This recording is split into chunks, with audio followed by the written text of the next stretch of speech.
Welcome to Aggieland, Bryan College Station, day 2 of our regional. The top seed, Texas A&M, victorious yesterday, and so it takes on Liberty, its top challenger in this regional. They advance a trip. To keep your eyes on split levels like that. That is why she is one of the best pitchers in the nation this year. And has been for the last several seasons. So this is Liberty's leadoff hitter. That's Savannah Woodard, the second baseman from Alabama. Waves and misses, so we're underway just a couple minutes after 1 Central Time. Here is Dot Richardson's lineup card, presented by Capital One. Woodard has been a staple at the top. Rachel Roop, very dangerous hitter in the 2-hole, and it was the top of the order yesterday for Liberty that really made some noise. Bryn McManus also went yard. 6 combined hits for Woodard, Roop, and McManus in the win yesterday. Kennedy blows that one by Woodard to get this game started. I mean, we were talking about the different levels, the different ways that Kennedy can go. This one, she starts out strong with a strikeout, that lower outer half of that plate. You're going to see her expand her zone throughout the game.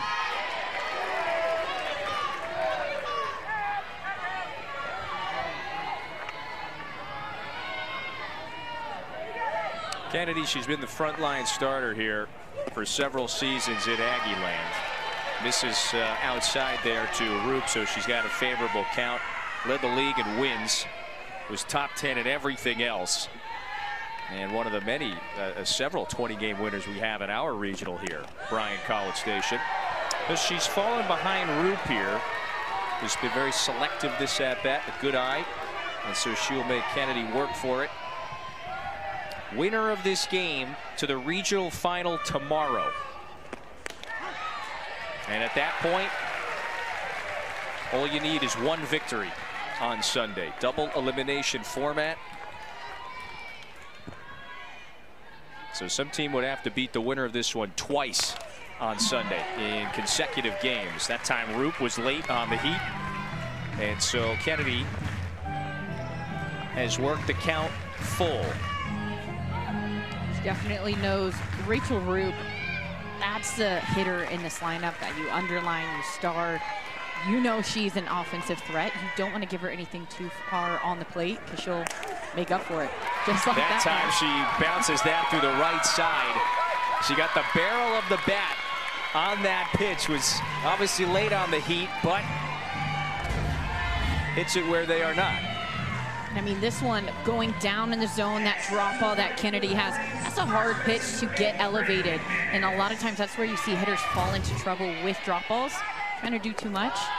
Nice job by Roop, just keeping that barrel angle nice and flat for the drop ball. I think that's going to be the big game plan here for Liberty as they face against Emily Kennedy. It's a 48-win team that Texas A&M has to face here in the second game of the weekend. And Rachel Roop secures the second straight base hit for the visiting Flames, who have been havoc wreakers in recent years of this regional round. Remember, they won this game a year ago against Georgia, the 11 national seed in last year's tournament. Yeah, definitely familiar with this type of situation, not intimidated at all. I think this is the matchup, like you said, where you have been all looking forward to. Now Bryn McManus, who went deep in yesterday's game, takes that for a strike.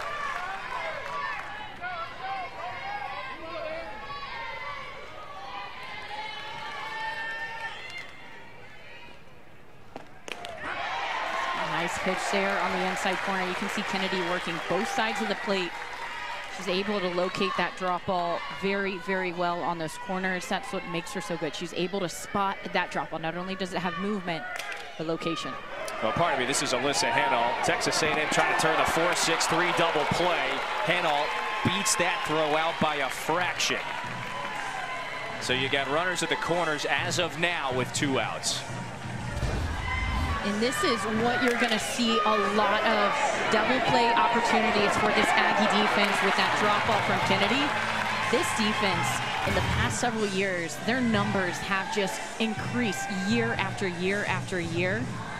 Definitely something that I think a lot of teams overlook. is how quickly can you get rid of the ball? How do you read a ball off the barrel? All those little things, they add up, and that's why A&M, their defense has been stellar. Yeah, that's a professional turn there from Demet at second.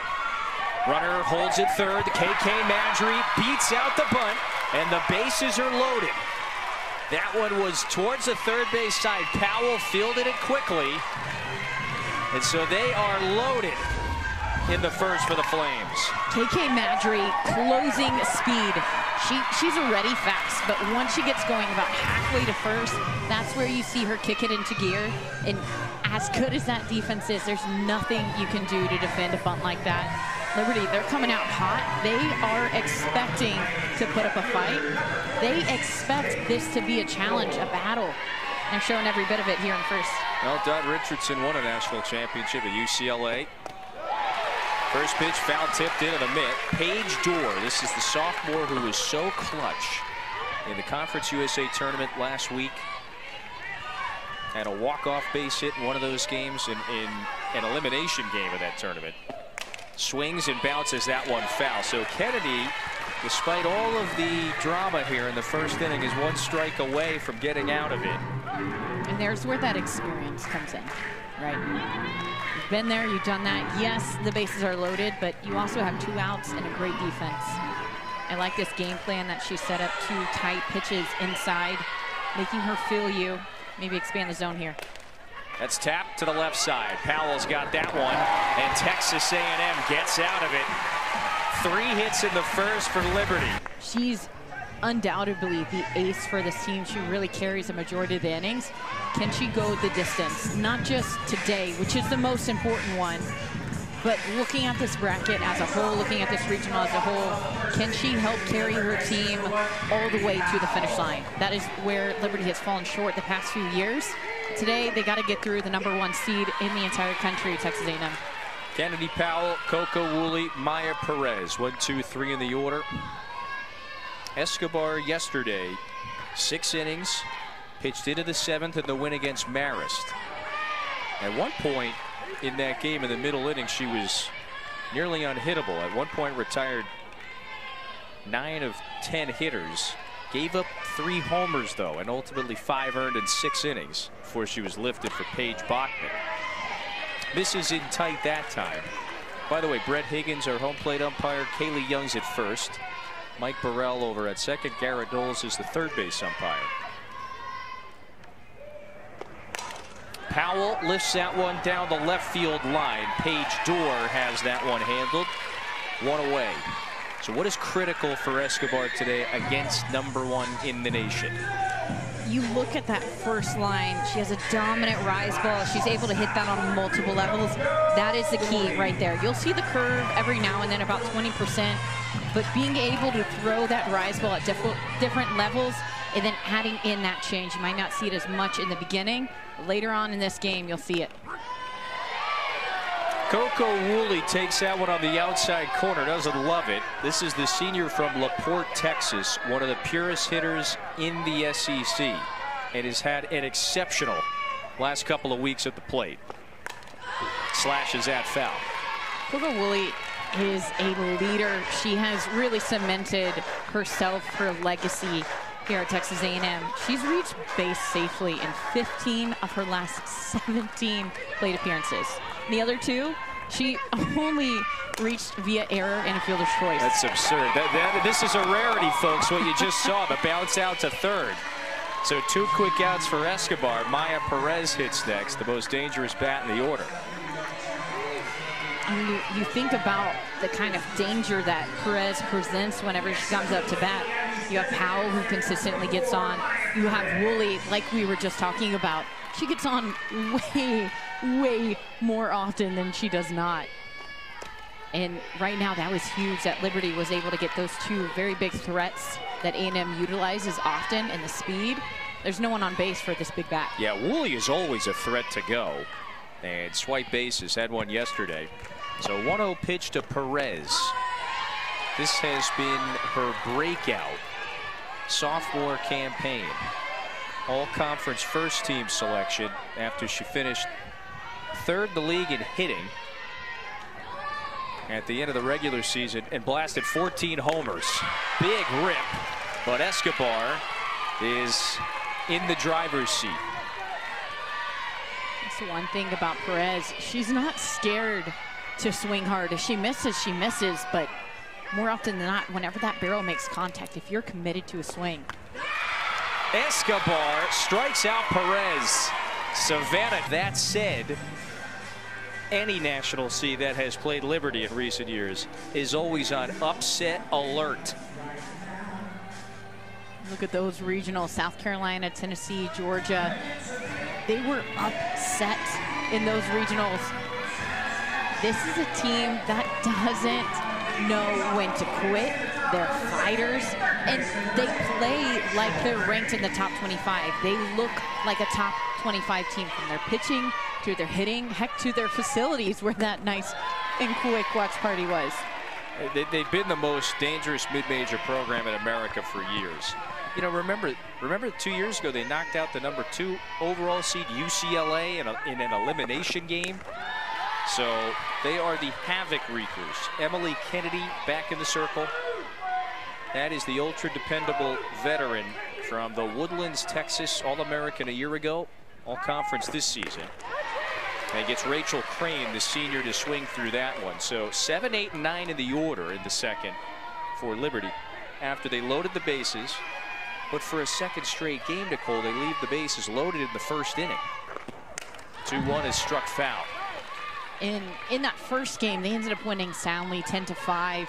But against a team like Texas A&M, if you have the opportunity to have bases loaded and you leave that opportunity wasted, you go out of that without scoring a run, you're going to be kicking yourself a little bit. Oh, that one just misses. Very close. I mean, this is as close as you can get. That is a beautiful location. Look at Mac Barber behind the plate, just framing that ball perfectly. Well, that time the hitter did not offer. You would have thought that that one caught enough for the outside edge of the plate. Now that's ball 4. So I thought that third pitch definitely caught the letters. This one, does it get enough for the outside edge? I think this one is farther out on that corner. But again, Mac Barber behind the plate does a good job bringing that. You can see they wanted that swing. I think there was some momentum from the pitch prior. The biggest thing is we're here in the second inning. You're still learning your strike zone. You're still learning, okay, where is he calling it, where is he not? This is what you do as a pitcher. First pitch to Savannah Jesse is bounced over to Powell. She's got one play, and that's to first. Yeah, it did appear that they had a better case for ball 3 than ultimately the pitch that was out of the zone there that allowed Crane to walk. So she's in scoring position, and this is Savannah Watley. Very talented hitter, newcomer of the year in the conference. In her second game back from an injury. Remember, she suffered a couple of concussions earlier this season. So pinch runner for Rachel Crane, the third baseman. And Don Richardson sensing, hey, this is a big opportunity to push one across. Norris to pinch run.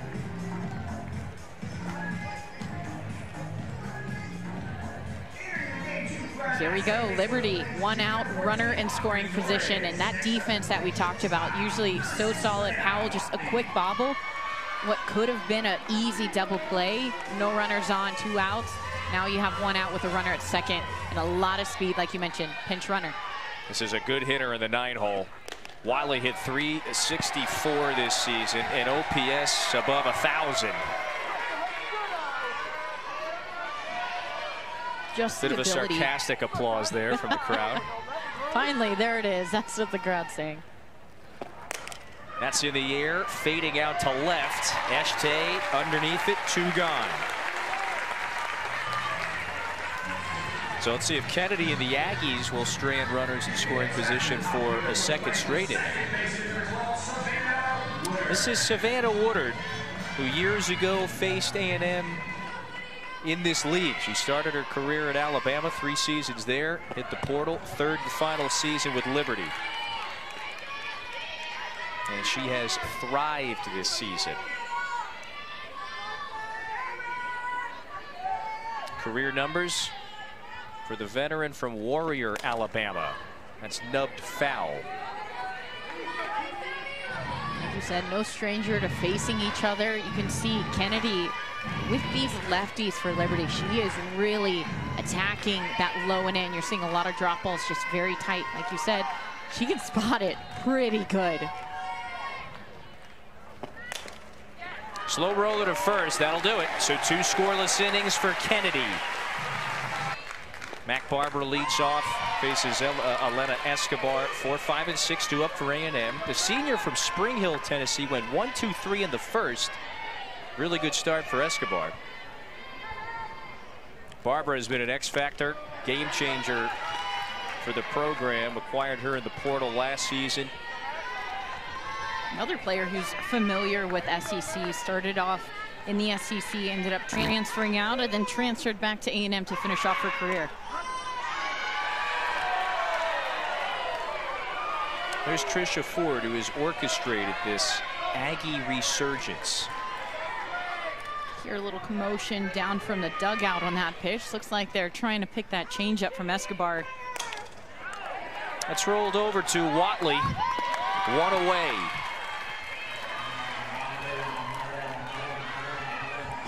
Watley wears that protective mask.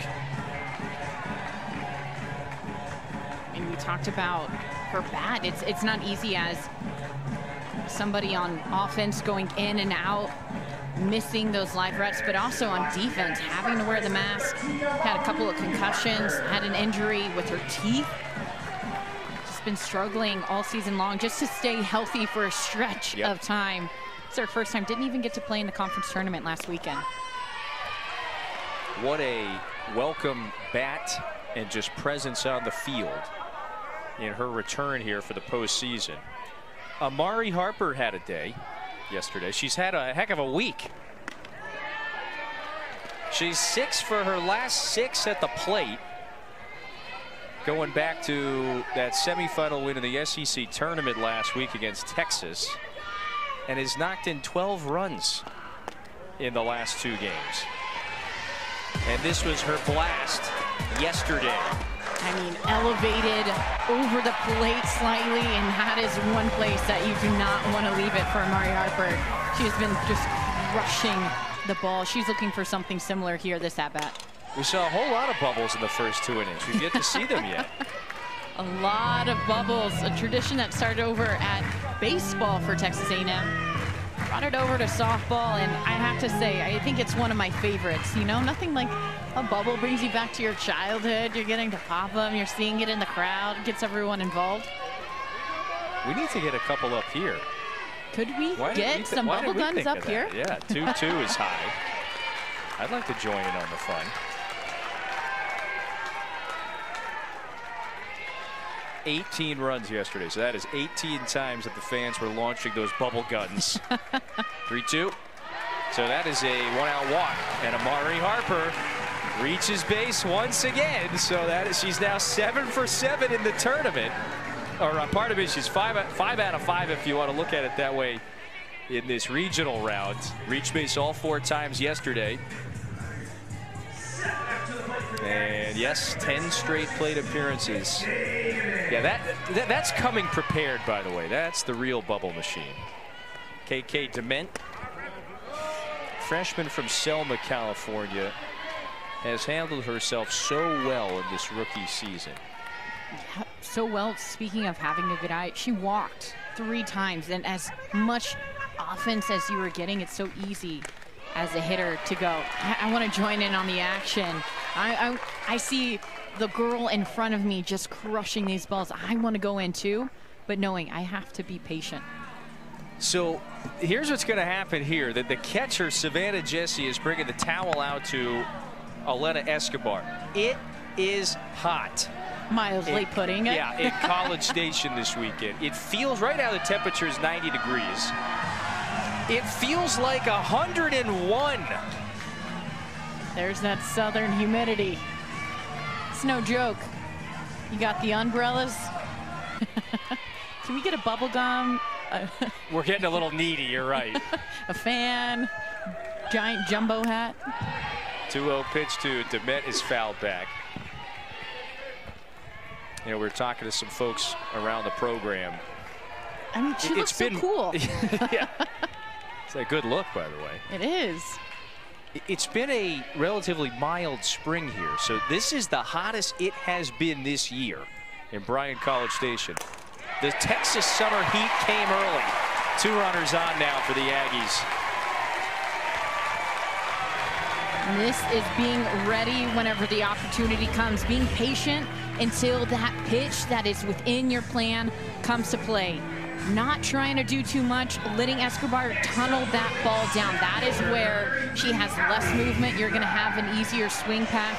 On the rise ball, her swing and miss rate is over 40%. Texas A&M trying to make her bring that ball down. There's one of the veterans, Allie Enright. Senior from Santa Clarita, California, 3rd year with the program. And one last ride, one of the many players that are using the tournament exit from a season ago as the major fuel this season. Enright's got a good count. They were so close twice. They almost KO'd the #1 seed a year ago in Texas. Lost in 3 games in the Super Regional. And I think Alex. I like this timeout. We've heard the dugout multiple times this game. Just pick the pitch, call the pitch. You can see the shakeup. It looks like it's rattling Escobar just a little bit, not too much. She's not missing by much, but enough to be able to throw her focus. Add in that combined with this heat, you can see her just kind of fanning herself. They're not used to this. They're from the East Coast. I think it gets down to the 40s still in the evenings. This is a very different temperature. This is a high intensity game. So just resetting really, really quick. I mean, look at that weather. That says it all, by the way. And it has gotten warmer in Lynchburg this weekend. Lynchburg, of course, the home to the Liberty Flames. I think it was high 70s, you know, just a couple of days ago. And you definitely saw Escobar just trying to reset and refocus. And that was Casey Fagan, the pitching coach, who walked out there.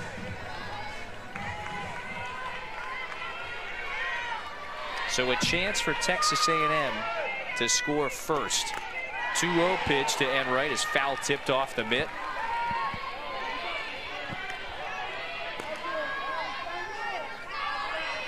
Just a smart decision by that staff to slow things down for the senior from Spring Hill, Tennessee. Pitcher of the year in Conference USA. Off speed, falls in for a strike. Or rather, they say that one was a bit up, so the catch, 3 balls and a strike. Pardon me.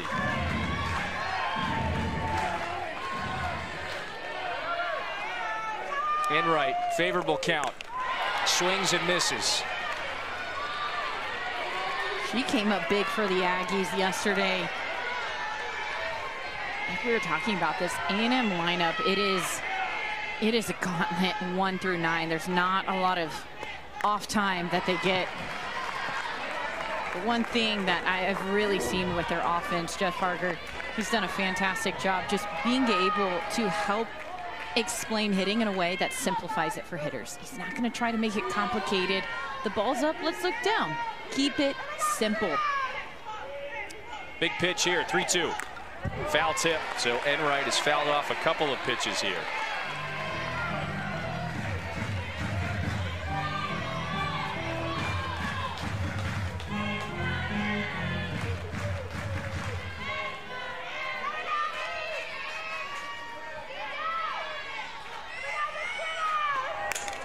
Swing, hard bouncer to short. Watley knocks it down. No play anywhere.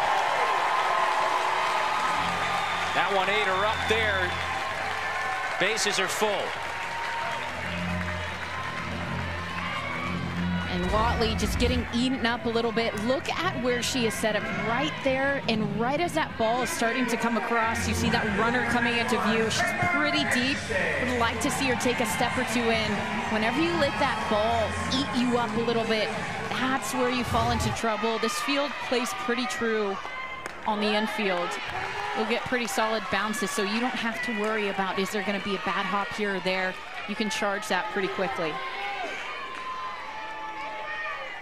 First threat for Texas A&M. Infield is in with the bags full, 1 away. And Kramer Eshte is the hitter. Number 8 hitter in the lineup.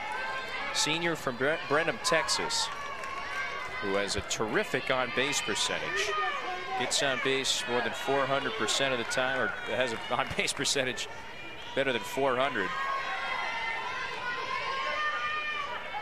Big spot for the senior. Escobar delivers, takes a little off that one. And she gets ahead of the senior. You look back to Liberty, the position that they were in back in the first. Bases loaded. Weren't able to get that score. Couldn't get the run in. This is where you look back and you go, man, I wish we had gotten one. Right? I wish we pushed one across. I would feel a little bit better in this situation. Just a little low. Count goes full.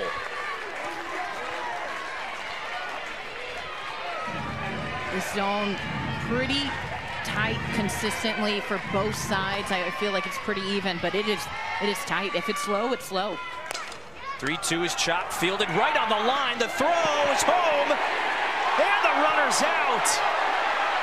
Crane throws to the plate. Jesse caught it, had to leap, and now you're getting the protest from the Texas A&M dugout. Are they going to say that Crane, when she, or pardon me, Jesse, when she leaped for it, the runner slid in before the foot came back down? And so the call right now is out. Would be the second out in this second. Watch it. And where is it fielded to? That's another caveat. And the point is going to be, did that foot get in before she touched her body? And from this angle, it looks like that toe might have gotten in before the tag. Well, any part of the body here, if she has possession. At the play. Further review. So you just saw our crew chief say this call is going to be under review. Watch this. She's got control now. Any part of the body. So the foot's on the plate and then the tag happens. That's the thing right there.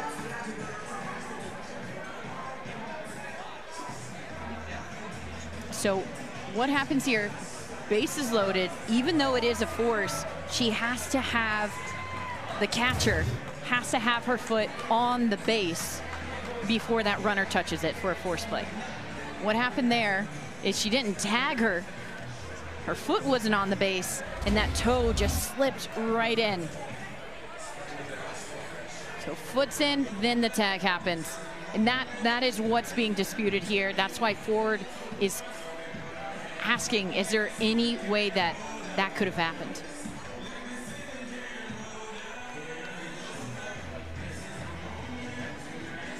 So there's no tag, and then the tag is applied after the foot is on. Now, to overturn this play, it has to be indisputable.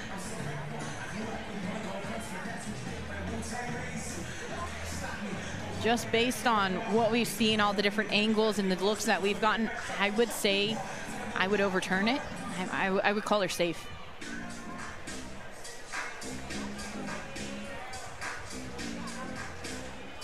And again, there has to be a tag applied. There's bases loaded. It's a force play, no matter what. So it's a force play. The foot either has to be on the bag as a defender, or you have to tag.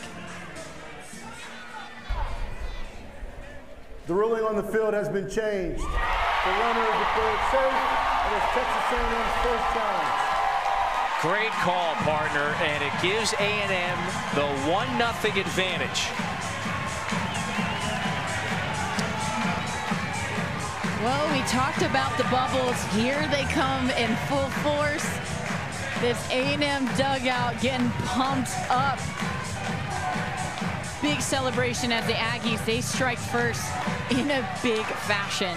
I mean, this was as close as you can get. We saw a few close plays yesterday. But it really does come down to, this is a game of inches, milliseconds, whatever it may be. It's a tight, quick game.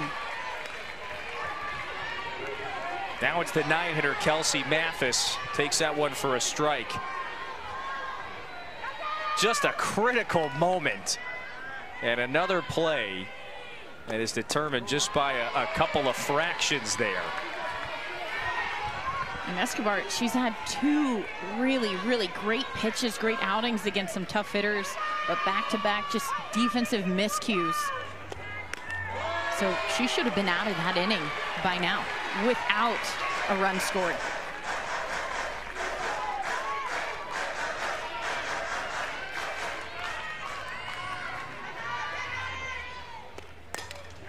That's into shallow right. Here comes Roop, dives, it's in. 1 run scores. Throw comes to the plate. 2-0 A&M.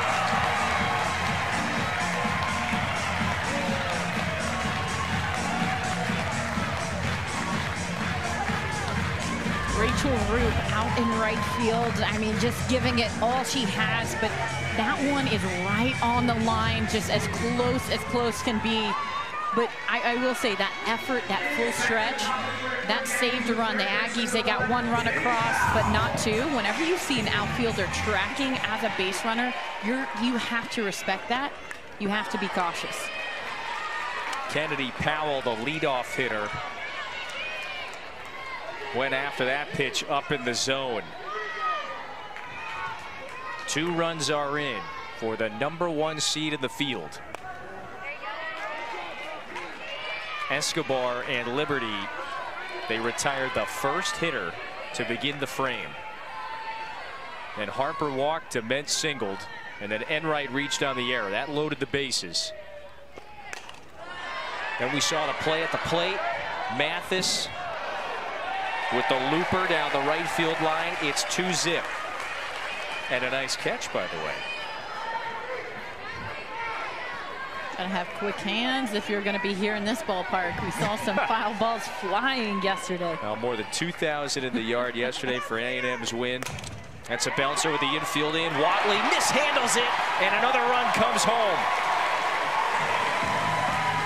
3-0 A&M. And this is where you call time as a defense. You've had 4 straight defensive. I hesitate to call Mathis's pop fly a miscue, but 4 in a row where the glove has touched the ball. There has been some kind of play, and defense needs a second to reset. I would love a timeout, especially with the top half of this Aggie lineup. Coco Woolley, who's so consistent. She foul tips it into the mid. This is the 8th hitter to the plate. There's only 1 out in this second.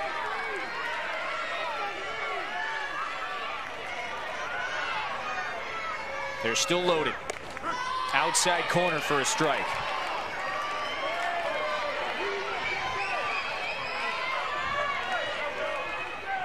Woolley, career numbers, .403 batting average this season. She grounded out to third back in the first inning, but even despite that, as we mentioned previously, she's reached safely in 15 of her last 18 plate appearances. Dialed in.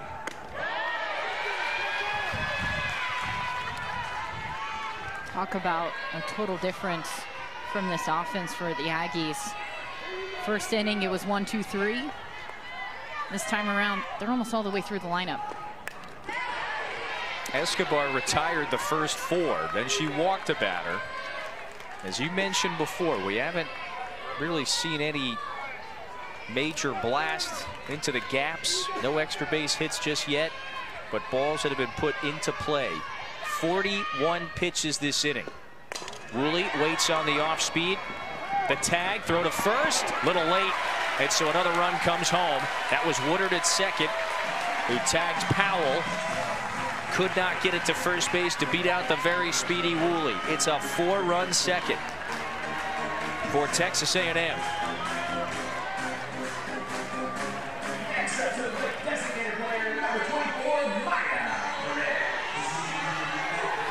This is what you didn't want. Speed on the corners, first and third, and Mariah Perez up. She could do damage. Puts a lot of options in play as well. You could have a hit and run on. I mean, you can trust her to hit just about anything. You can get a runner at first who has a lot of speed, kind of come around to score. Big swing. Perez comes up empty. 14 homers this year. That led the team has driven in 68 runs. 0-1 is in the air. Not deep enough. Madry charging. At least heal the past several regionals. Supers, that time. Okay, we're 1 out away. We're so close. So it's the top of the order, by the way, that faces Emily Kennedy in the third. Rachel Roop, Bryn McManus, Alyssa Henault. Now the good news for Liberty is they have had at least one runner in scoring position in each of the first 2 innings against Kennedy. That is the All-American who was trying to get Rachel Roop to chase that time. She does not. Roop is the senior from Sharpsburg, Maryland. Player of the year in the conference. She thrived, hit 20 homers, 18 doubles. Waves and misses that time. Second strikeout for Kennedy. Nice pitch here by Kennedy. Just kind of picking up where A&M left off offensively. We've really seen her working that arm side as a lefty. Both two righties and lefty hitters. Just really pounding the zone, and I think the biggest thing is she's been consistent.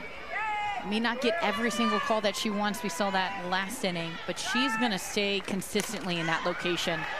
She's getting the swings. She's getting those hitters to chase after it, getting them to nibble. Such a skilled, talented senior. Program veteran, 4th season in those Aggie colors. So one last ride, off speed, falls in for a strike. Bryn McManus now has to protect. McManus singled back in that first inning. But now the stakes have changed since that point.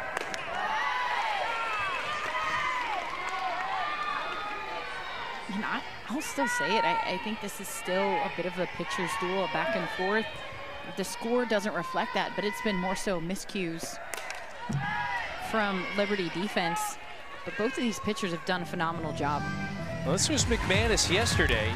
Opposite field blast in the second inning in the 10-5 win against Marist. That was a 4-run second inning for Liberty. They find themselves on the wrong end of the score today. McManus does not chase that time.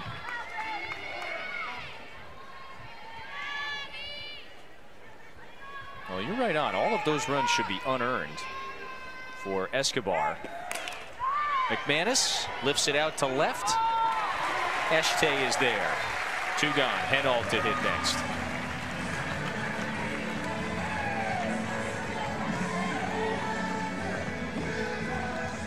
We always talk about how the game of softball is such a momentum game. Who can grab that momentum first? Who can hang on to it? Who can steal it away? Whatever it may be. But right now it feels like it's squarely in this Aggie dugout, and they feel like they're in the driver's seat right now in this inning. Kennedy has retired 5 in a row now. Henault reached on the fielder's choice last time at the plate. Now she has been the lefty who has logged a whole lot of innings for this program the last couple of seasons. You know, last year Kennedy threw more than 50% of her team's innings. This season usage rate went down a bit. Tricia Ford describes her as someone who just always figures out ways to win the game. Into shallow center. This is Enright. Can't get to it. And Henault has a base hit. So the senior, in just her 9th start of the season, had a base hit yesterday and another one today. So a 2-out base runner for the Flames. KK Madry to hit next. I mean, that's how they got that rally going back in the first. It wasn't those overwhelming power shots. It was a hit past the bat, a bunt.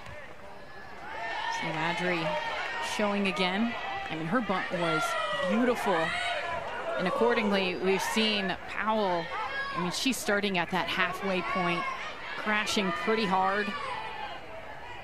I'm looking at that for Madry. I might try to hit it past her. Boy, she lifts this one. It's Jason Enright back, and it hits halfway off the fence. Headalt's going to score. Throw to the circle. It's an RBI triple for KK Madry. Kennedy not happy with that one, but that's exactly what the game plan is. This one on the outer half of the corner, but whenever you show that bunt, you had a successful bunt, your first at bat, you show it the first pitch, that defense adjusts accordingly. It wasn't just Powell that was in tight, it was that outfield as well. In right, she was kind of in the middle of the logo in the outfield. That's a far run to be able to not only track that down, make that catch, but get it in. Oh, here's a blast. Paige Dorr, first pitch swinging, and this is gone.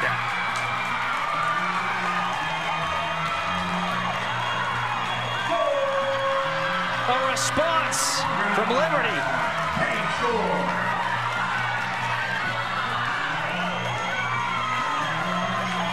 I just talked about momentum.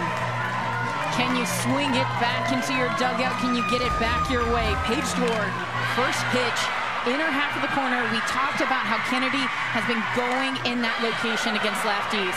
And you can tell Liberty made the adjustment, and that was their plan. Within a couple of swings, they are right back in this game. It's 4-3 A&M, but you have really, really hot hitter Rachel Crane coming up to bat. A two-out rally. 3 consecutive hits, Headalt single, the Madry triple, and then the 2-run blast. 1-run game. Crane walked in the second inning. Was moved over to second base in that frame, and she was pitch run for. We knew this game was going to be a battle, though. We talked about it. I feel like since Thursday we've been saying, yes, this is going to be a matchup. This is going to be the game to watch.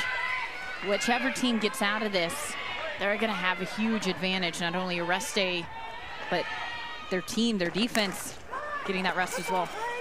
Down the line, but foul. It always felt like Liberty was the top challenger to Texas A&M in this regional pod. 10-5 win yesterday.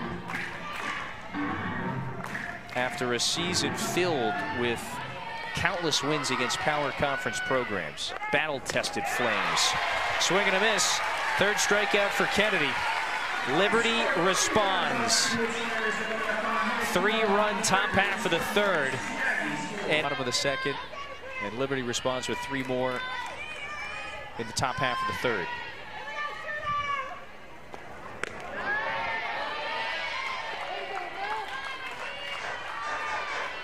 On your screen, you had just seen Savannah Watley made a couple of errors. Talked about the mask that she was wearing, had 2 concussions, had her teeth issues with that after getting hit. But we've also talked about the heat. And whenever you wear sunglasses or goggles or glasses, those tend to fog up a little bit in that heat. Well, imagine that with a whole mask across your face. No mask in sight this inning. I think she probably ditched it. Barbara gets underneath this one. It's got some carry to it. There's enough yard, and Dorr makes the catch.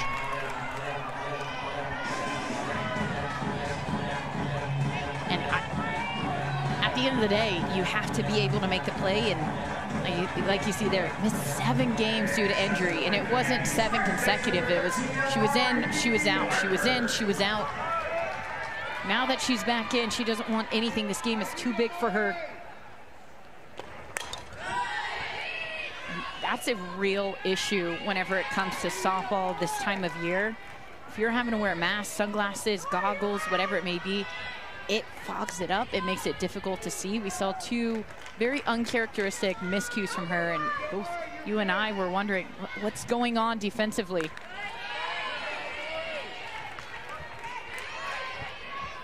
Very much a byproduct of what we just saw in the bottom half of the second inning. To just get rid of it, at least for this half inning. 1-1 pitch to Amari Harper. That's down and away. Because that was a very uncharacteristic 2-error bottom half of the second.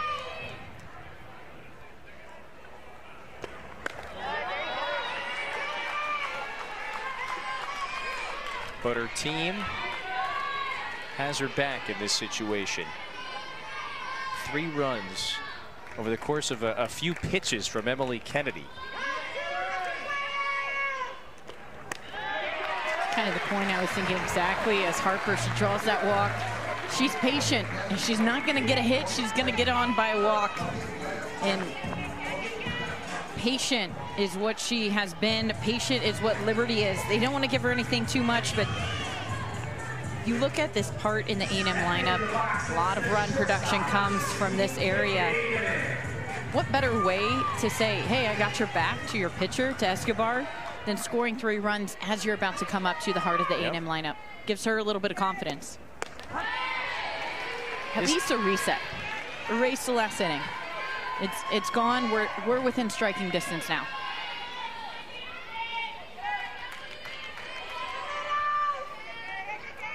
KK Dement flips it foul, so the count's 0-2.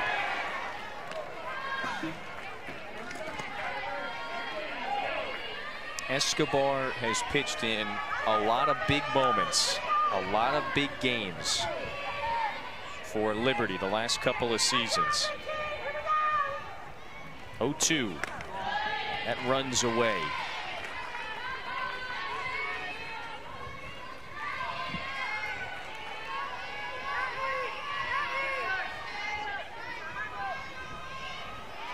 And we'll have another circle visit.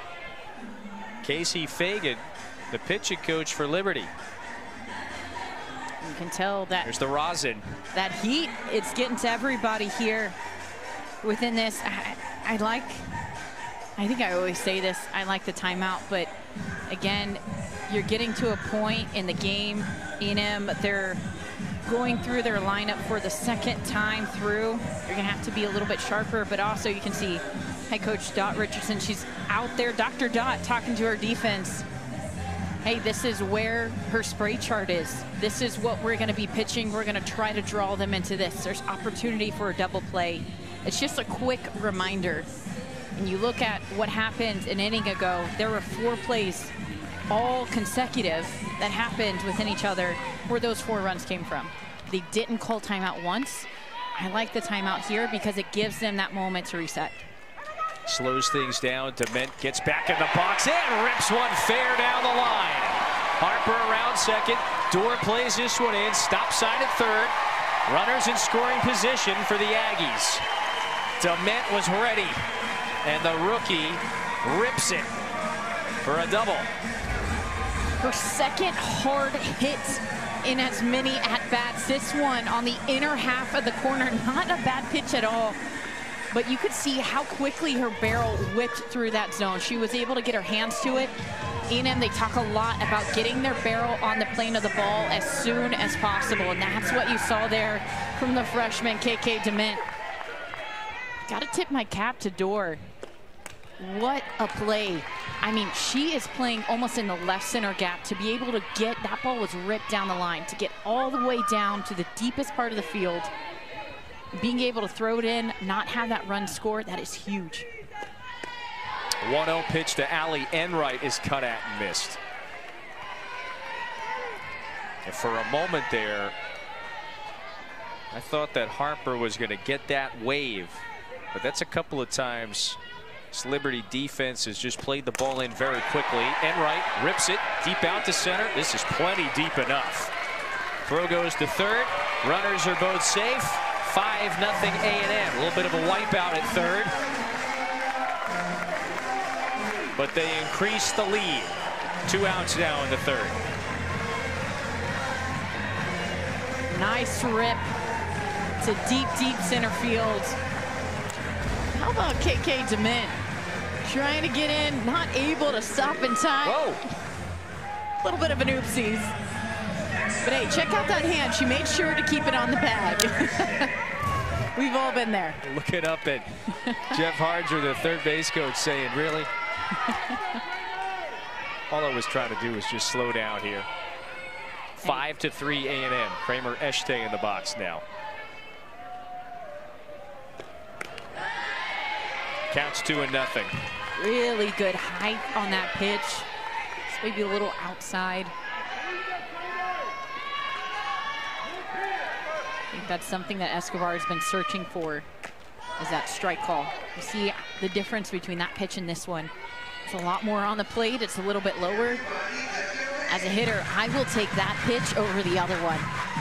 That is a strike zone where you have to be very careful how far in you can bring it. That's where, as a pitcher, you go, can I bring it in half a centimeter versus half a ball?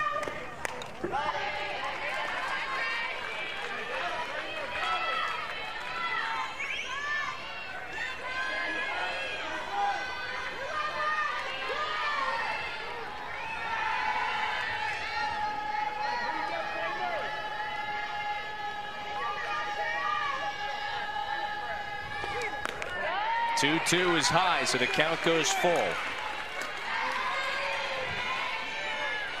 Look at how this inning started. Very eerily similar to the last. Started off with a quick out. A walk, of course, to Mari Harper. Payoff is fielded. No signal. No, this from our home plate umpire. He says that is foul. That one looked like it clearly was wide of the line. Great snag by Crane. You see her make a couple of just fantastic catches. Such a good job whenever the ball's just shot her way, just staying low defensively, not bringing that chest up, not bringing her body up, just really doing a good job staying low and reacting. Another payoff. Called third strike and the inning is over. So A&M pads its lead. We'll talk to the Liberty Flames head coach. That is the Hall of Famer, Don Richards. You got to want it. Coach, Emily Kennedy is one of the best pitchers in the country so far this year, and y'all have handled her very, very well. What's been the adjustment from, say, the first inning to that third inning? Well, we've been preparing for her. We actually have a coach on staff who is a lefty, who's a professional athlete. So that's an Emily Kirby Nagel. So we've seen a lot from the left side, and just one of those things. We just got to keep fighting. She's very good, top of the game, and they're the #1 seed in the nation. So we got to play our best and be our #1. Coach, good luck the rest of the way. Thank you. Thanks so much. God bless everybody. Jesus loves us so much. Go Flames! Don Richardson. She is the charismatic one down in that dugout. Hey, Liberty fans, they're pretty strong. I mean, right there you can see another Liberty fan. He is saddled up. You got some pom-poms. You got the crowd. They're feisty. They're feisty. This stage, this big stage, it is nothing new for this Liberty program. Not by any stretch of the imagination. So there is Kennedy. She gave up the 3 runs. And here's another long drive, but foul down the line. Savannah Jesse leads off 8-9-1 for Liberty, due up in the 4th. So Kennedy gave up the 3 runs in the top half of the 3rd. Well, talk about being feisty. I mean, that's where postseason gets fun. That's where you love to watch it unfold. Whether you're Liberty or A&M, you live for these moments. These are fun. It's fun to compete. It's fun to be in a game like this where you're scratching and clawing back and forth, back and forth. You have the heat, you have the competition, you have the feisty coaches on both sides. That is fun. And the competitors, they stand up to that and they go, right on, let's go. Yeah, how do the best ones and the best teams stay so poised and measured in these sort of games, situations? Here's a 1-2. It's popped up. Wooley's got it. 1 away.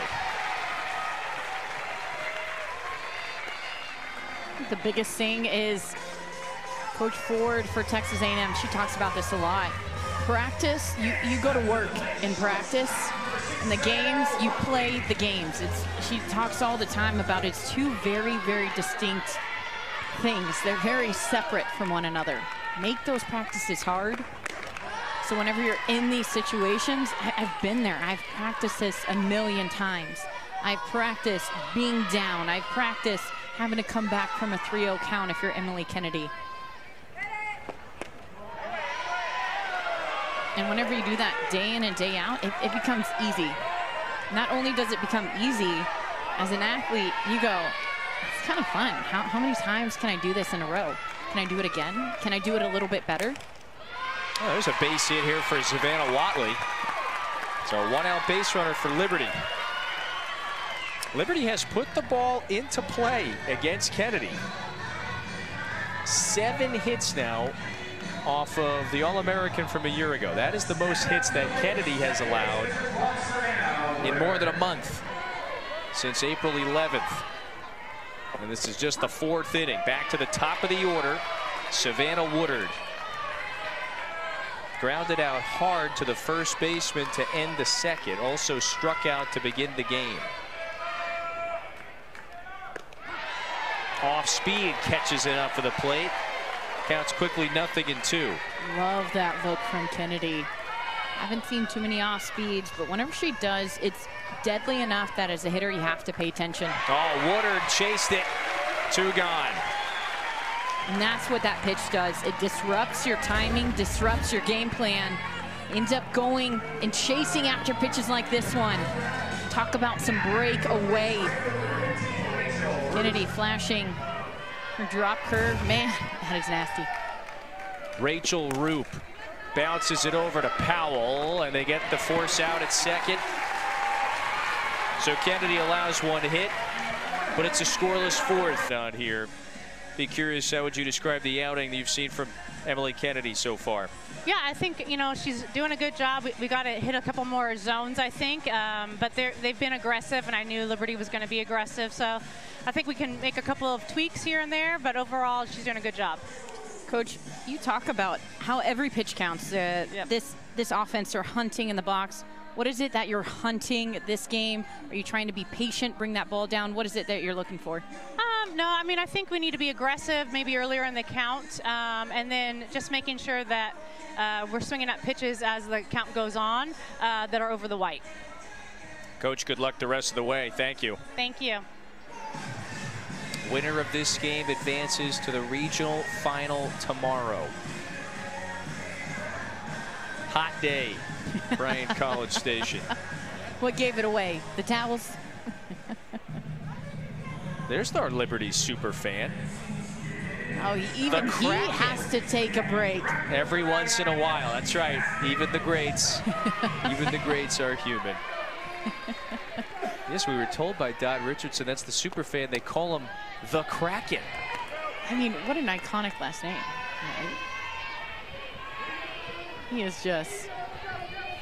I wonder where it comes from, by the way. Their parents had to have loved him. With a name like that, come on. Halfway through, Nicole, bottom of the 4th, Kelsey Mathis leads off for the Aggies. 9-1-2 due up. Elena Escobar has only given up 3 of those 5 runs are earned. Hard hit ball to Crane, handles that one nicely. So 1 out, back to the top of the order. Powell expected next. Okay, let's give Crane a little bit of love on that one because that play was fantastic. We talked time and time again about her reaction times, but she made that play look so easy. That ball was a shot. It was a reaction, and not a lot of athletes are able to even react, much less catch that ball, make that play. But my favorite thing about that ball comes at her so fast. A lot of times it speeds up defenders, takes her time with the throw. Quick shuffle over to first. That's where you get into trouble. Not over there with Crane. Super defensive player at the hot corner. And she's got one here. Foul ground nearly at the railing of the dugout. There's 2 away. I mean, at this rate, should she make the 3rd out of this inning? This one, watch how she goes. And she's attacking hard on that ball. She knows where her dugout is. She knows that there's some leeway with that net.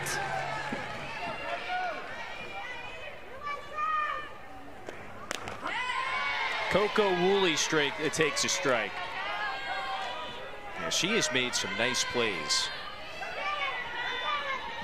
on many occasions now in this one. Woolley strikes it foul, so Escobar's got a chance here to go 1-2-3. It's a 2-run game, nearly 4 innings through. It is so pivotal to win this one.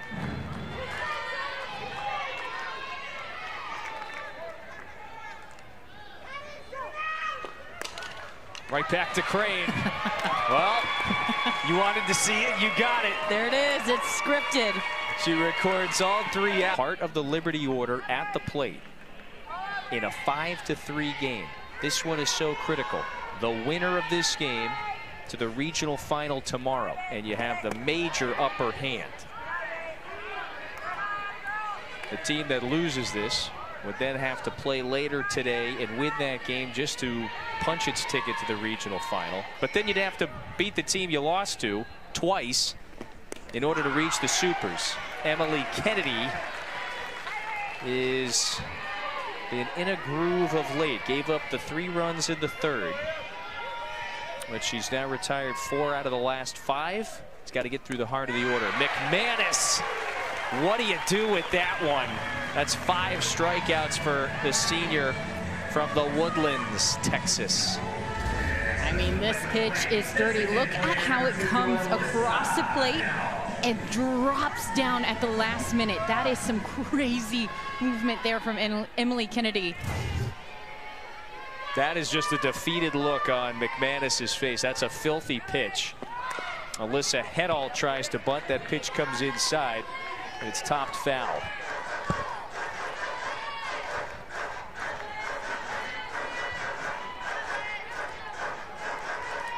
So 5, by the way, 5 regional or national seeds, I should say, have played today. 5 of those games featuring national seeds have gone final. And in all 5, the national seed, pardon me, has advanced to the regional final. So A&M would like to be the next. That pitch is a little low and away, so 2 balls and a strike. Alabama, a test earlier from Virginia Tech. It was a 4-3 final score that saw the 15 national seed advance to the regional final. Counts 3 balls and a strike. Kennedy nibbling at the edges of the zone. That's what she does best. That one, whenever you're going in on the inner half, Liberty, they've swung at those pitches before. It's always worth a shot. Get that one on the outer corner. Mac Barbara, I don't think we've talked about her enough. Emily Kennedy is a great pitcher, but we all know behind every great pitcher, there's a catcher with the bruises and the framing. She tries to bring that one back over the plate. You can see Emily Kennedy, she's asking, where was that one missing? Again, behind every great pitcher, there's a great catcher. Barbara's just kind of walking out there, just saying, hey, missed outside a little bit, no big deal. Let's get a double play right here. This defense right now for the Aggies set up for it. Olivia Johnson, remember, began the year as a starting catcher for Texas A&M. She has been out with an injury. So who has been behind the plate? It's been a little bit of a rotation at times this year. Barbara has really cemented this role in recent weeks. Runner on the move, and it looked like Madry got hit. So the home plate umpire throws his arms up and says that Madry was hit. Liberty has a pair of runners on. Yeah, and that one, that pitch gets in a little tight on the shin. I've seen Kennedy trying to reach for that inside half of that plate, trying to get those lefties to go after it. This one gets away from her a little bit too much. And I think you can see that deflection. You can see the ball change its path. I mean, from somebody who throws as hard as Kennedy, to get a ball to the shin and just keep going, that is not something done lightly. Well, the protest, by the way, from the Texas A&M dugout was,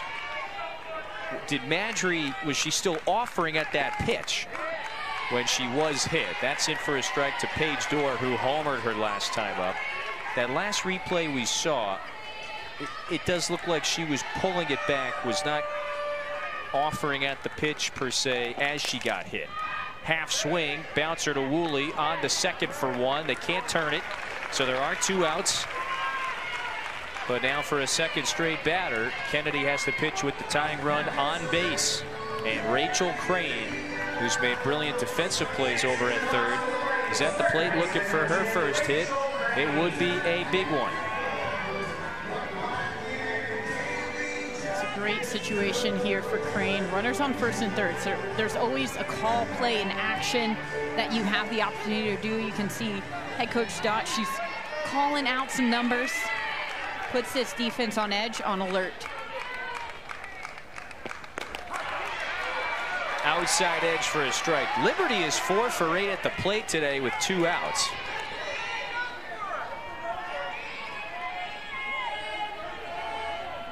All 3 of their runs scored in that 3rd inning after the first 2 hitters were retired. Crane did offer, and Kennedy is a strike away from stranding a couple of more runners. Remember, Liberty left the bases loaded in the 1st. Left a runner at second in the 2nd frame. Left a runner on in the 4th. Here we go. Runner on the move. Barbara just puts it in her back pocket. So Dorr is in scoring position. That could be a big factor here. Tying run is possibly a base hit away from coming home. On the golden bag, that's where you want to get. Second base. The senior waiting. 1-2, swing and a miss. Kennedy lets out a roar. Inning over. 2 strikeouts in that frame for the All-American. She's got 6 today. Emily Kennedy pulling the string of filthy. A&M up 5-3. Of this tournament, LSU has got to win 2 games today and then would have to beat whoever ultimately reaches the regional final twice on Sunday. Leadoff hitter for A&M, Maya Perez. And she is now 0 for 3. So Escobar has retired her 3 times today. A couple of pop-ups and a strikeout. Nicole, we're in the bottom of the 5th now, so we're getting deeper into this battle of the winners. This first game on Saturday of the regional round is always critical. The odds heavily favor the team that wins this game and reaches the regional final by winning their first 2. We just explained it a moment ago. The team that wins this game has to get taken out twice on Sunday in order to be eliminated. So you get 2 chances to win on Sunday to get to the Supers. This is Mac Barbara, fouls that one back. I mean, it is a grind. Yeah. If you lose this game, immediately have to turn around, play a doubleheader today. Then tomorrow, if you want to get out of this regional, you got to get another doubleheader. 2 wins in a row. Not an easy task. Not just here at this regional, but across the country. There's been a lot of tight games yesterday, a lot of tight games today. A lot of softball on, though, if you want to keep up. That's the best part about postseason. It's anywhere you look on any channel, it's there. And the quality, the level that you get to see, it's anybody's game. Look at this game, for example. A&M up only by 2. So multiple times Liberty has had the tying run, the winning run on. Yep. Go ahead. Barbara blasts this one high in the air. Roop's got the sunglasses down. 2 quick outs. Well, and listen, Liberty's still in this game because Elena Escobar, pitcher of the year in the conference, has really settled into a groove now. She's retired 7 in a row going back to the 3rd inning. She's given up 5. Only 3 are earned. Amari Harper is yet to be retired this weekend. But that's why that 2nd inning is one we're going to talk about. We'll see just how much it will loom large as we get closer to the finish line in this game. Harper jammed. Crane is there. It's another 1-2-3 inning. And Escobar. A lot of strikeouts, but more so recently, that curve drop that she has been spinning has been so effective. Gotten her out of a couple of jams so far. She's spinning a web. That is accurate. Hey, she left the bases loaded in the 1st. Stranded a runner in scoring position at 2nd in the 2nd. And then stranded 2 in scoring position in the 5th inning. Liberty is It's like someone that walks through that cobweb. You're not quite comfortable. It always don't feel good. I mean, she's all about the setup. Oh, that one runs in, and it hits the leadoff hitter, Savannah Jesse. She just looked at her dugout and said, let's go. We've got the leadoff runner on and in a 2-run game. It's about that time. Whenever you get to this point in the game, I mean, that is a hard act to take. You could tell she was looking for that one. And it hits that back arm. But it was, she triumphantly popped up there and looked at the dugout. That is going to be a bruise in a couple of days here, probably tomorrow. If you're Liberty, your thought process here in the 6th is by whatever means necessary. You could see that dugout running to the front to congratulate her for, hey, you got on base. That is huge. This is how we want to start off this inning. Hydorn pitch runs. Liberty only has 6 outs to work with. Savannah Watley 1 for 2 today. Watley has to leap out of the way. That pitch ran in. So Kennedy commanding the inside portion of the plate.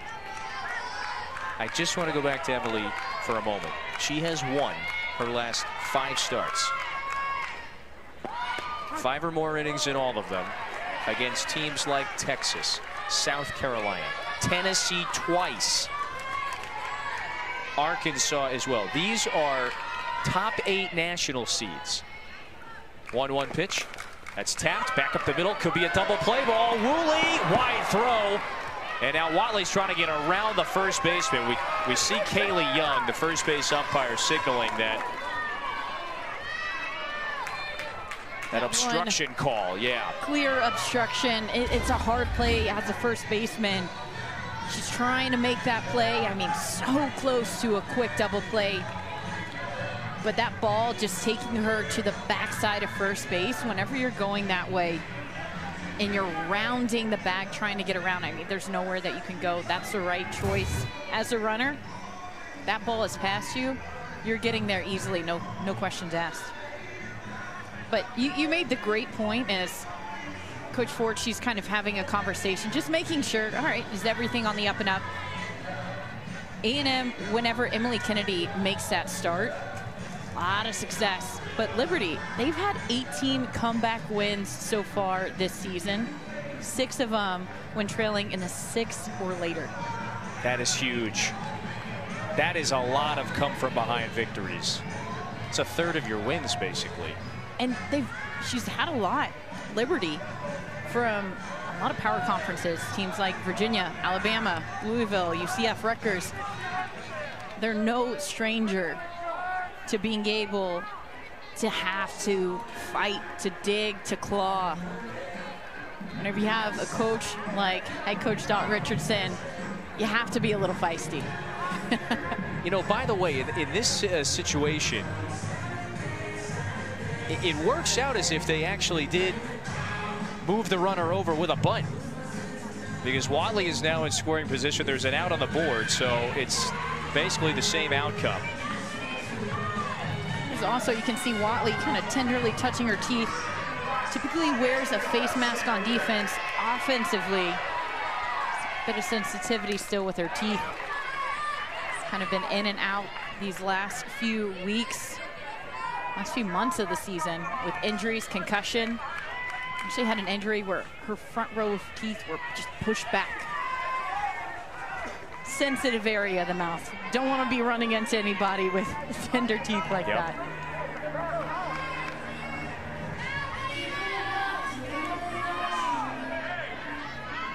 Feels like 104 in Bryan College Station.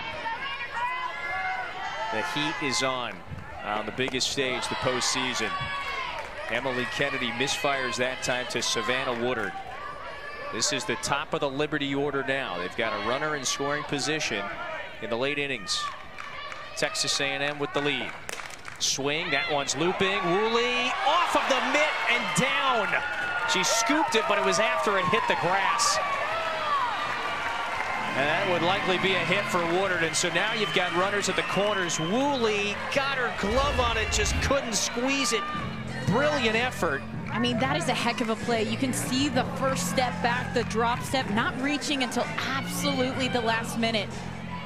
But it's right at that moment where that ball hits that glove squeeze just a tad too early. Great effort. Really amazing range over there at short.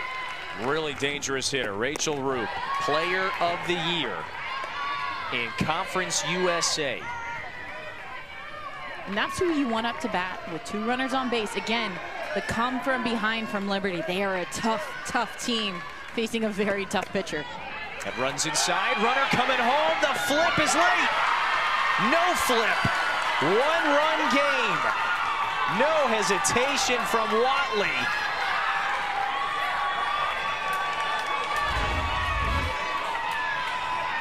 Emily Kennedy, she likes to go inside on hitters. We have a new catcher behind the plate, gets just a little crossed up.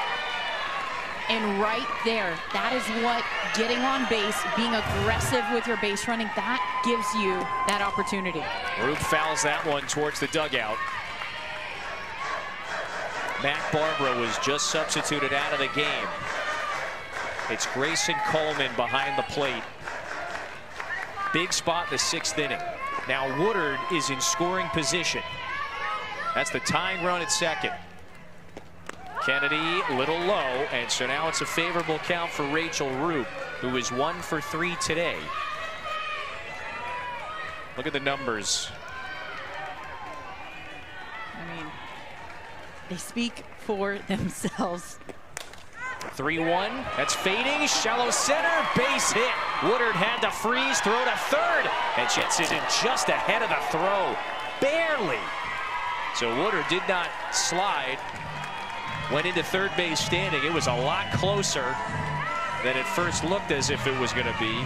This is Enright's throw to third. In that initial read, you can tell immediately that ball is dropping. If you're Woodard, you need to be farther off the back than that. But then, whenever you're coming into third, making sure you always slide.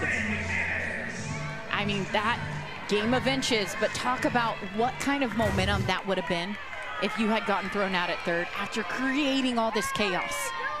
Still just 1 out. Bryn McManus takes a strike on the outside edge. The resilient Liberty Flames. They were down 4-0 and 5-3. Now it's a 1-run game in the 6th. Tying run at third. McManus bounces it with the infield in. Powell's throw is on target. So Roop does get to second base, but there are 2 outs, and Alyssa Hedall is expected to hit next.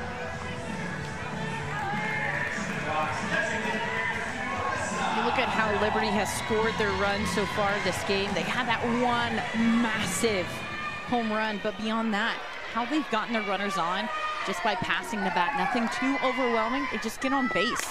Hedall, base hit. The tying run scores. Here comes Roop.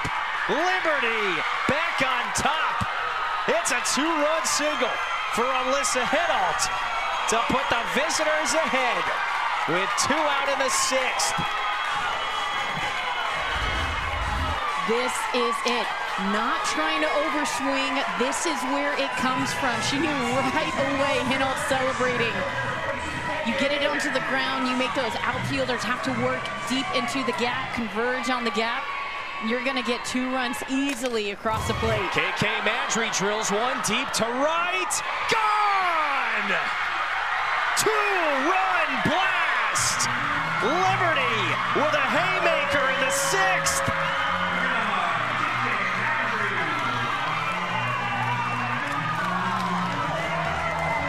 KK Madry started off this game with a bunt. That's who you think.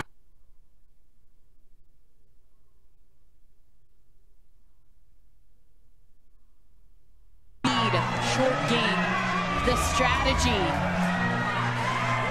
Then this comes out, an absolute bomb out to right center. In Liberty, the come from behind, they are now up 8-5. And a little gritty, by the way, on the way in. Oh, so doing it in style. massive turn of events in the 6th inning. The #1 seed in the tournament went into this frame up 5-3 with the All-American in the circle. And Dot Richardson's team has scored 5 runs. We were talking about the comeback Flames just a few moments ago. Paige Dorr back at the plate. She drilled that 2-run home run off of Kennedy in the 3rd. So she is now allowed a pair of homers. Just the 2nd homer of the year for Madry. That time Kennedy fools Dorr and the inning is over. The ultimate that home run again, that just really felt like Liberty. Okay, not only do we have 1 run, we are going to have some runs to spare against a very good offensive A&M team. Back in the circle, Elena Escobar, who was retired 8 straight Aggies hitters. She gave up 4 runs in the 2nd, but 2 of those were unearned. And then a run in the 3rd inning. A&M was up 5-3 at the time. Off speed there fools the freshman KK DeMent. So for A&M in the 6th inning, DeMent, Enright, and Eshtay, 6, 7, and 8 in the lineup.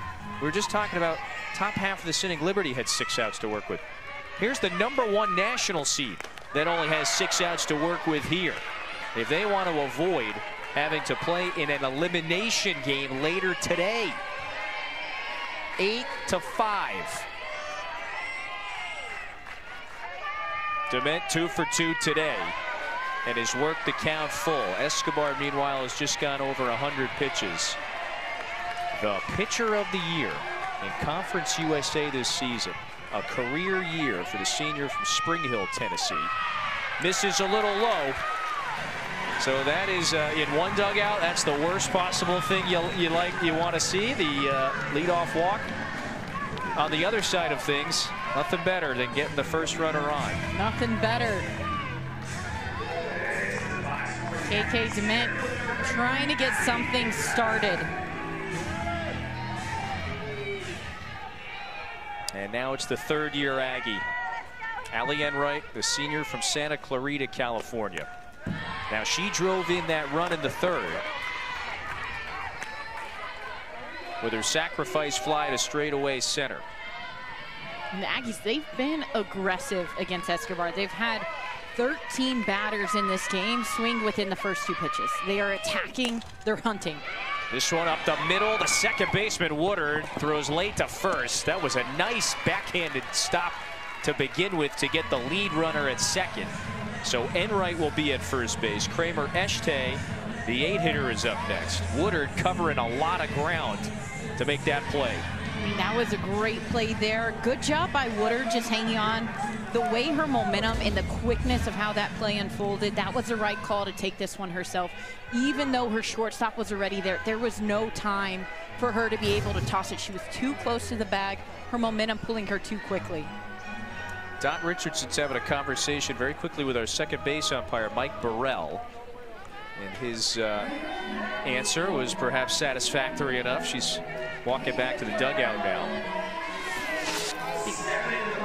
Nicole, it's very simple. Winner of this game to the regional final. Double elimination format in this first weekend of the NCAA tournament. So you can take a loss. The second one will send you back home. That bunt is foul. Eshtay was trying to move Enright into scoring position, so everybody will head back to their original starting points here. So the loser of this game would then face the winner of our second game. You just saw it there a couple of moments ago. St. Francis and Marist will play.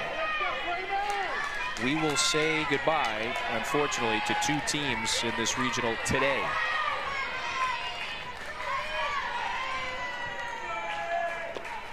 Eshtay swinging away.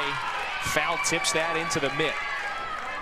It does seem like Escobar, who picked up the win yesterday, the victory against Marist, is feeling pretty confident right now.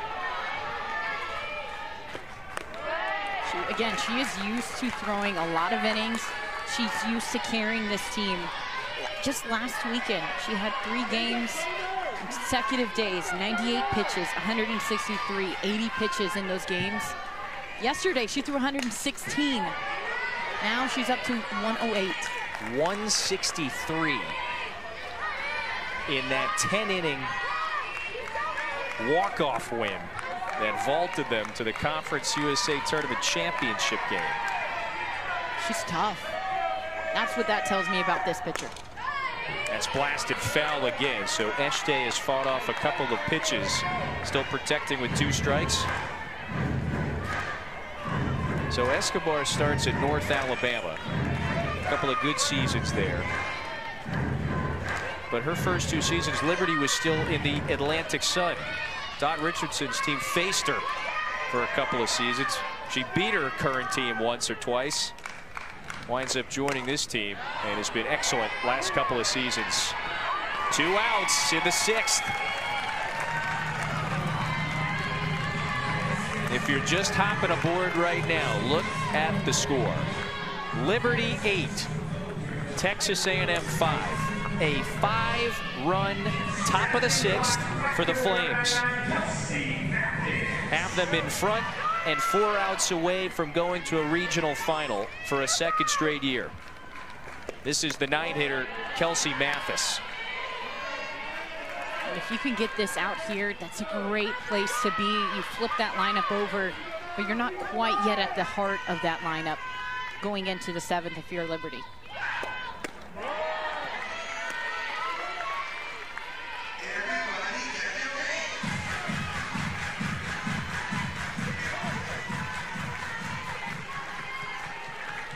Texas A&M #1 seed in this tournament for the first time ever.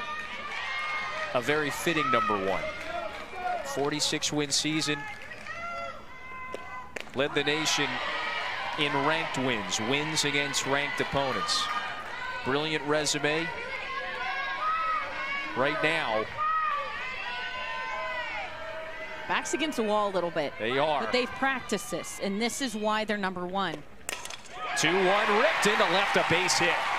And so now the tying run is coming to the plate, and that is the leadoff hitter, Kennedy Powell. So you just said it, partner.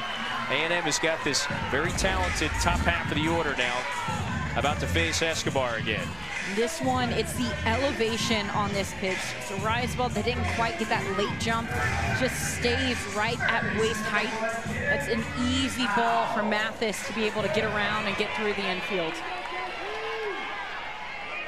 Powell is hitless today. She's 0 for 3. Flips this in the air, but a lazy pop up to door. And Liberty at the plate in the top of the 7th after a 5-run top of the 6th against the All-American from a year ago, Emily Kennedy. The senior back in the circle faces Rachel Crane. 7, 8, and 9 in the Flames order. That one is in for a strike, so Kennedy quickly gets ahead of Crane, who she struck out twice. Liberty scores 4 of those 5 runs with 2 outs in the top of the 6th. Breaking pitch runs inside. Talk about toughness. Talk about passing the bat. That's a sign of a really good team. Whenever I look at that stat, how many runs can you score with runners in scoring position, but also how many runs can you score with 2 outs? That tells me it doesn't matter. It's just all you need is 1 pitch. That's the mindset that a team has. If you give me 1 pitch, I'm right back in it. If you give me 1 pitch, I'm getting on base. Liberty, they're fighters. We've talked about this yesterday, talked about it today. They're a tough, tough team. 2-2, flared out to center.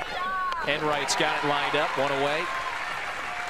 Liberty, the 2-time defending Conference USA champions, who won this game a year ago, remember. They knocked the national seed Georgia to the loser's side of the bracket a year ago before they were ultimately ousted by Georgia in 2 games on that Sunday. This is Savannah Jessie. They've won 48 games this year. You said it last half inning. 18 of those wins come from behind wins. That is a lot. That's nearly half. It's well more than 1/3 of your wins are in come from behind fashion. Not to mention the bevy of wins against power conference teams. There's not many mid-majors that play as strong of an out-of-conference schedule that Liberty does every year, year after year after year.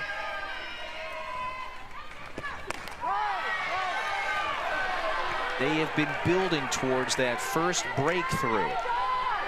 The Flames have never gotten to a super regional. They've never been one of the final 16 teams left standing in this tournament. So close a year ago. 2-1, that's wide and foul down the line. So the count evens. These are the wins just this year alone. They had a pretty good record, by the way, against the ACC. They're not in the ACC, but they had a pretty good ACC record. Win against Virginia, North Carolina, Louisville. Beat a very good Central Florida team. That's a tournament regular. But back in February, the win against a ranked Alabama team. That really set the tone for the season. One of their first wins.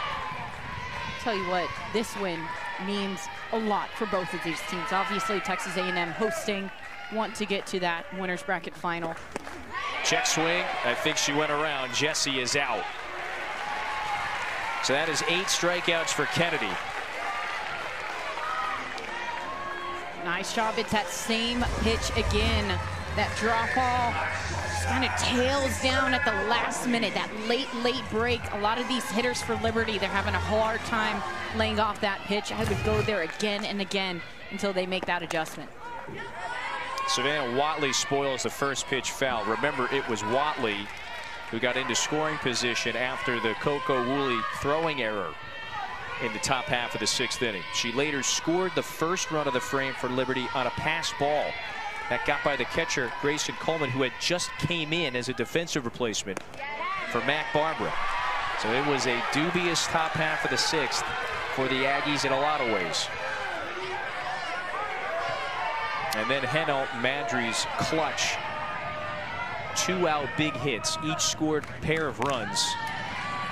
All of a sudden you look up and Liberty goes from 2 runs down in the top half of the 6th to being 6 outs away from sending the 1 seed to an elimination game later. That's just off the outer edge. Means a little bit more here for Liberty. Whenever you look at pitching staffs, you look at depth of these two teams. Lena Escobar, how much more it would mean for Liberty to be able to have her rest the rest of today, have to go tomorrow, but she doesn't have to battle a doubleheader today and a doubleheader on Sunday to get out of this regional. Versus A&M, yes, Emily Kennedy carries a bulk of their innings. They do have a couple of other arms that they can go to in that pitching staff. So whenever you look at the side-by-side comparison, who does it benefit the most numbers-wise, depth-wise? It's for sure Liberty. This is just a massive opportunity for the Flames that you just do not want to waste. 3-2, cut at missed. Emily Kennedy with a pair of strikeouts in that 7th. Texas really been dialed in the last 3 frames. 4th, 5th, and 6th innings, they have been scoreless innings. She's allowed just 1 hit as well. And Nicole, this Flames team, they won this game a year ago. They're trying to do it for a 2nd straight season and send A&M to the wrong side of the bracket. Not an easy path right here. Yes, they have the lead, but one of the best hitters, one of the hottest hitters in the country right now, Coco Woolley. She's going to lead it off. You have a power hitter with Maya Perez, Mac Barbara, and Amari Harper. Those are your first 4 batters. 2, 3, and 4 in the order to face the righty. Woolley, Perez, and Barbara. One of the purest hitters in the nation. It's a batting average close to 400 this season. But the top of the A&M order, they have been tamed by Escobar. Counts 0-2. 1 through 4 in the order without a hit. 0-2. That's down the line. It's fading. On the chalk line, it's fair. Woolley gets aboard to kick off this 7th inning. And A&M would love for it to be the rally. Rally hats are on. Rally hats are on. Coco Woolley just punching this ball. I mean, that's as close to the line as you can get. She's not trying to overpower, overswing. Just great barrel control on that slap. So Dot Richardson walking to the home plate umpire. Is she signaling to put the headset on? Suppose you got nothing to lose. She's got 2 challenges. Well, yep. But I think that was the right call from that video that we saw. Yep. It was on the right side of the field. But let's... Liberty is challenging that the ball was fouled. That play will be under review. Yep, so this one will go to Pittsburgh. That was Mike Burrell, our crew chief. And you're right on it, partner. The shot we saw down the line, that definitely gets a piece of the chalk. Closer than I thought initially. Again, we need something definitive. Yeah, I mean, you could see it get a piece of the white. Yeah, and I think the angle from here, this is the best angle that you can see. Whenever it lands, it's on chalk completely. It has that chalk line.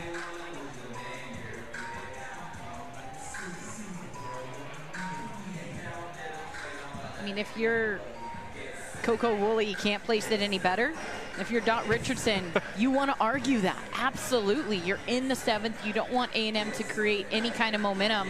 And this is a very, very close play. Again, it's worth pointing out. You never know how they're going to interpret it, right? For sure. But it is worth pointing out that this one was called fair. The field has been upheld. The ball is fair. Yep, so that'll be Liberty's first challenge. That was a quick one. So Liberty does lose that challenge. They obviously have one more. But if you're Richardson, like you said, you can at least let the replay center interpret it the way they would like. Escobar has to lock back in here. It faces Maya Perez, one of the dangerous power hitters in the SEC this year. A breakout season, 434 average, 14 homers. She's hitless today.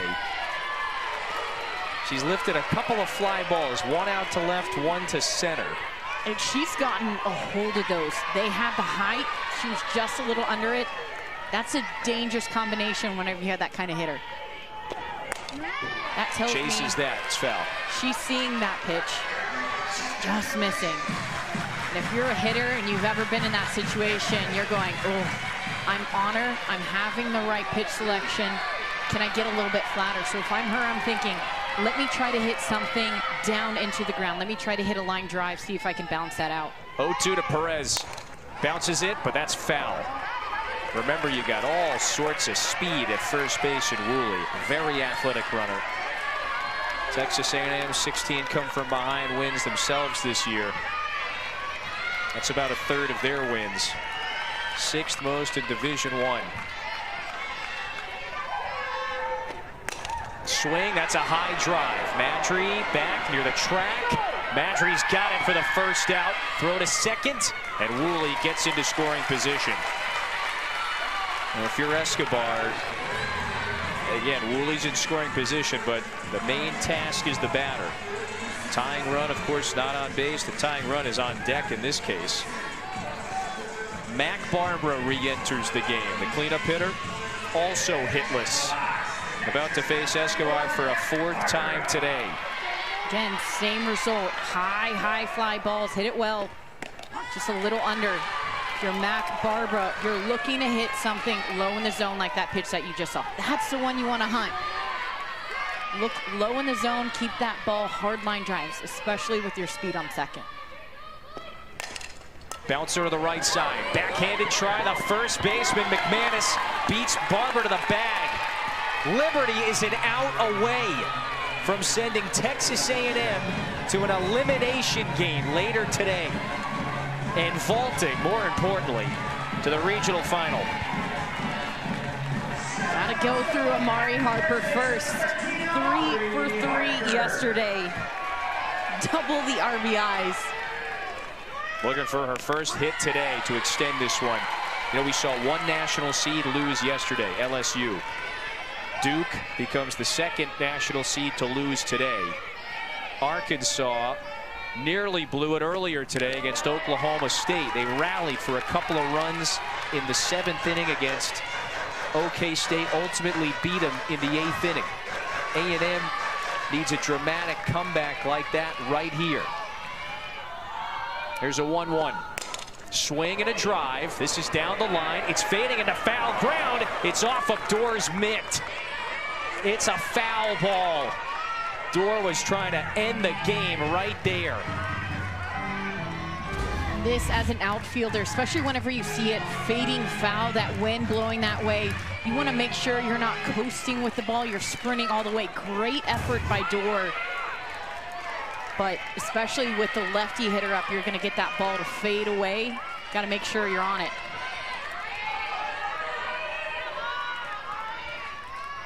Liberty, huge moment for the program. 1-2 is high. Thing to note, though, for Liberty, they scored 4 runs with 2 outs. A&M, their mindset is as long as we have 1 pitch. But Liberty, they've done everything right this game. They put themselves in the best situation. 2-2, outside corner, call third strike. Liberty with a celebration. They're going to the regional final. One of the biggest wins in program history. 8-5, the final over the #1 seed in the field. We talked about it time and time again. Liberty, one of the toughest teams. Whenever they get sent to a regional, teams have to watch out. This is the punch out. This is how this game ends. A ball tight on the corner. Escobar, an absolute web gem of a game. One of the biggest wins, as you said, that Liberty has won to date. A monumental win. Their 5th regional win against an SEC opponent since 2018. They are 5-5 against power conference opponents in the NCAA tournament since 2018. That's a pretty darn good record for, as we like to say, a mid-major. A massive upper hand now for Liberty. And we'll see how the bracket shakes out the rest of the day.